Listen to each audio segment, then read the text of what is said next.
Kembali lagi ke channel ini ya. Seperti janji saya yang kemarin, saya di sini mau share teman-teman akses penyeberangan ya, yang bisa ditempuh dari titik atau start pointnya dari Surabaya. Untuk ke Flores ada 3 kabupaten yang melayani penyeberangan. Jadi teman-teman yang mau riding ke sini ataupun menyeberang ke Flores itu ada 3 tempat. Surabaya Maumere, Surabaya Ende ataupun Surabaya Labuan Bajo. Jadi di sini penyedia jasanya ada 4 ya kan, ada 4 kapal yang menyediakan jasa penyeberangan. Jadi Surabaya Maumere itu ada KM Windu Karsa, yang ke Ende itu ada 2 kapal yaitu KM Mahkota Nusantara sama Niki Sejahtera. Nah, sedangkan yang di Labuan Bajo saja itu ada Suwarna Bahtera. Untuk harga dari keempat kapal ini itu sama semua, berkisaran 450 sampai 500 ribu. Jadi sekitaran itu 500 ribu. Itu 500 ribu tuh cuma terhitung satu motornya. Satu motor itu juga di bawah 250 cc ataupun pas di 250 cc masih dikenai dengan harga 250 ribu.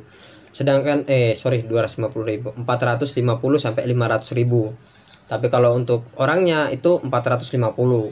Dia berbeda sekitar 25.000 sampai 50.000 dari harga tiket motor gitu. Tiketnya berbeda ya, dari harga motor sama harga tiket motor sama harga tiket ridernya gitu. Tapi kalau untuk masalah jadwal, setiap kabupaten kalau di Maumere sendiri dia 1 minggu 1 kali pelayaran, 1 minggu 1 kali. Itu juga di Ende pun sama, setiap kapal ini 1 minggu 1 kali dia pasti masuk ke kabupaten tujuannya gitu, satu kali dalam 1 minggu. Itu Windu Karsa sama Niki Sejahtera sama Mahkota Nusantara sama Suwarna Bahtera sama. Jadi 4 kapal ini sama, kita punya akses 1 minggu 1 kali semua. Jadi teman-teman nggak usah bingung untuk masalah penyeberangannya gimana sih, penyeberangannya harganya seperti apa. Nanti teman-teman bisa langsung cek di Google saja. Nomor WA nya juga sudah tertera, ataupun nanti saya cantumkan ya linknya di deskripsi ya. Teman-teman nanti bisa langsung saja kalau masalah mau cari harganya berapa, jadwalnya kapan ya kan. Soalnya jadwalnya ini tidak menentu. Kita bisa memastikan jadwalnya kapan itu kecuali kita langsung datang ke kantornya ataupun kita WA gitu. Kita langsung chat saja gitu. Terus untuk masalah harga tadi rata-rata semua sama. Kalau untuk masalah jarak tempuh atau waktu tempuhnya, kalau untuk Suwarna Bahtera dia tuh 36 jam sampai 38 jam, itu hanya sampai Surabaya Labuan Bajo.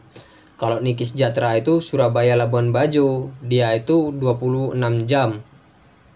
Itu paling lama 28 jam. Dia biasanya kapal paling cepat dari ketiganya. Dari ketiga kapal lainnya itu dia paling cepat. Itu hanya 24 jam, paling lama 26 jam lah. Kalau memang cuacanya lagi baik dia cepat 24 jam, dia sudah sampai di Labuan Bajo. Terus ditambah 8 jam lagi dia dari Labuan Bajo, transit di Labuan Bajo dia harus ke Ende gitu. Kalau untuk Mahkota Nusantara dia waktu tempuhnya 3 hari 2 malam. 3 hari 2 malam ya, untuk masalah jamnya teman-teman bisa estimasi sendiri. 3 hari 2 malam itu berapa jam ya kan. Itu juga sama dengan yang di Surabaya Maumere, itu dengan menggunakan KM Windu Karsa. Jadi teman-teman biar tidak kebingungan lagi berapa hari sih saya harus di atas kapal ya kan. Terus gimana sih Bang kalau masalah makan? Nah, kalau teman-teman sudah membayar tiket tersebut tanpa melalui calo ya, teman-teman tanpa melalui calo tiket. Nah, teman-teman itu sudah dengan harga seperti itu, teman-teman sudah dapat jatah makan 3 kali sehari. 3 kali sehari. Itu untuk makan di atas kapal. Tuh.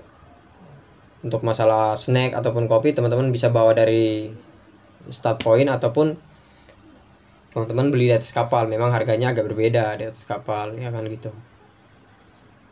Terus untuk tempat tidur semuanya dari 4 kapal ini menyediakan tempat tidur juga.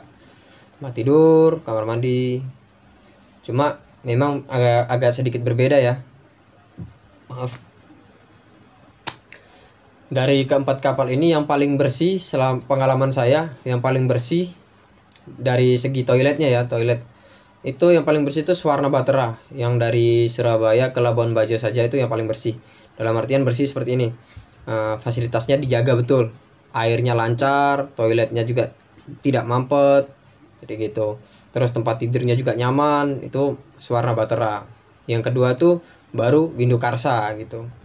Windu Karsa baru dia di bawahnya itu sedikit ya, toiletnya kadang-kadang mampet, kadang enggak gitu. Dia masih lebih baik daripada kedua kapal lainnya, yaitu Niki Sejahtera sama Mahkota Nusantara.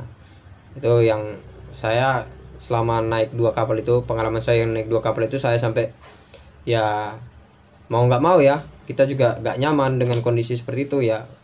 Cuma pagi cuci muka, sikat gigi, ya udah. Setelah itu kita antri makanan dan lain-lain lah. Kehidupan di atas kapal ya seperti itu. Nah, itu untuk masalah harga sih seperti itu. Fasilitas juga sudah ya. Untuk masalah jadwal, mohon maaf saya tidak bisa memberikan informasi tentang jadwal karena memang keempat kapal ini jadwalnya selalu berubah-ubah dan tidak mesti, tidak bisa dipastikan karena memang kita tidak berbeda dengan pesawat ya. Kapal ini kan dia juga harus menyesuaikan dengan cuaca. Apabila gelombang terlalu tinggi pun dia tidak berangkat ataupun seperti apa ya gitu. Bisa-bisa kadang sempat saya terdampar 1 minggu tuh tidak bisa ke Jawa karena memang kondisi cuaca yang memang lagi buruk sekali, lagi buruk. Jadi dari Syah Bandar itu tidak mengizinkan untuk penyeberangan. Jadi kalau teman-teman memang harus dipreparekan, kalau memang benar-benar mau main-main ke Flores ya teman-teman harus prepare dari keuangannya sampai ke kondisi motornya, bahkan sampai ke kondisi fisik ya kan gitu. Teman-teman harus kontrol betul itu, soalnya Flores ya terkenal 1001 tikungannya ya kan. Kita tidak akan dikasih ampun kalau di sini. Jalan lurus itu bonus, itu kalau di Flores ya, jalan lurus itu bonus di luar wisata. Di sini saya tidak mau mengkaji masalah wisata, teman-teman pasti tahu wisata yang ada di Flores rata-rata pantai ya kan. Kalau memang yang terkenal memang di Labuan Bajo itu kan ada Pulau Komodo dan lain-lain. Kalau teman-teman mau explore penuh, saya rasa kalau hanya sebulan atau seminggu tidak akan cukup. Tapi kalau teman-teman mau menikmati jalannya, terus apa ya, budayanya di sini, mau lihat keseharian orang-orang di sini seperti apa sambil riding kan, nah itu mungkin bisa diselesaikan. Untuk teman-teman yang mau habiskan waktu, pasti ada yang bertanya nih, berapa sih seumpama dalam sehari Flores ini bisa habis nggak? Nah, kalau saya sih, dari saya secara pribadi saya bisa, tapi itu memaksakan sekali, memaksakan fisik, memaksakan kondisi kendaraan, kita paksakan sekali. Kalau saya sih menyarankan teman-teman mendingan 2 atau 3 hari, itu sudah, saya rasa sudah maksimal, sudah pas, sudah cukup lah. Itu tidak terhitung dengan teman-teman yang mampir ke wisata-wisata yang ada. Itu mepet, sebenarnya 2 hari itu mepet. Itu teman-teman hanya habiskan di riding, belum mampir-mampir untuk ke wisata-wisatanya gitu. Jadi itu saja ya yang bisa saya share kali ini ya. Nanti untuk masalah link dari setiap kapal-kapal tadi yang sudah saya berikan info tadi, nanti saya taruh di deskripsi. Jadi teman-teman nanti tinggal langsung buka saja linknya, cek linknya saja. Tapi kalau memang teman-teman masih kebingungan, bisa langsung DM ke saya saja ataupun komen di bawah ya. Saya usahakan pasti membalas satu persatu komen teman-teman. Oke, untuk video kali ini saya rasa cukup ya. Kalau memang kurang, nanti teman-teman bisa chat saja, insya Allah saya balas. Oke, cukup sekian video dari saya. See you next video teman-teman.